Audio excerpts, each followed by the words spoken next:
أعوذ بالله من الشيطان الرجيم. بسم الله الرحمن الرحيم. وقالت طائفة من أهل الكتاب آمنوا بالذي أنزل على الذين آمنوا وجه النهار واكفروا آخره لعلهم يرجعون. ولا تؤمنوا إلا لمن تبع دينكم قل إن الهدى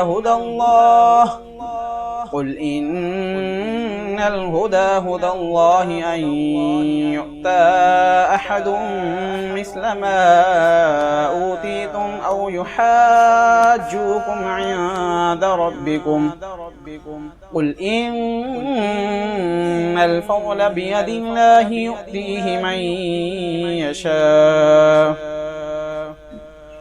والله واسع عليم. يختص برحمته من يشاء والله ذو الفضل العظيم. ومن أهل الكتاب من إن تأمنه بقنطار يؤده إليك ومنهم من إن تأمنه بدينار لا يؤده إليك إلا ما دمت عليه قائما ذلك بأنهم قالوا ليس علينا في الأميين سبيل ويقولون على الله الكذب وهم يعلمون. بلى من أوفى بعهده واتقى فإن الله يحب المتقين. إن الذين يشترون بعهد الله وأيمانهم ثمنا قليلا أولئك لا خلاق لهم في الآخرة ولا يكلمهم الله ولا ينظر إليهم يوم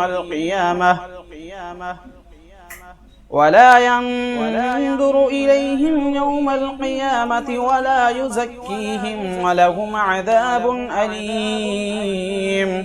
وإن منهم لفريقا يلوون ألسنتهم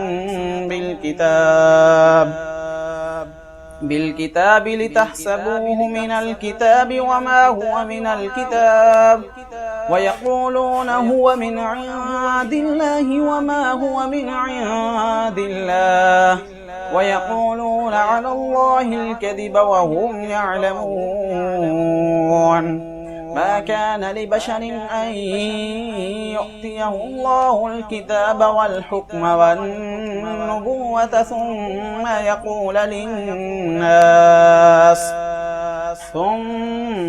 يقول للناس كونوا عبادا لي من دون الله ولكن كونوا ربانيين بما كنتم تعلمون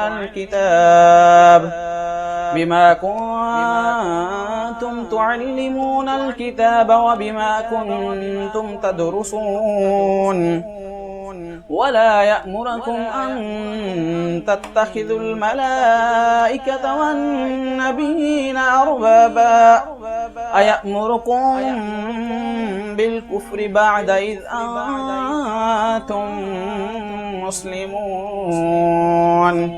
صدق الله العظيم.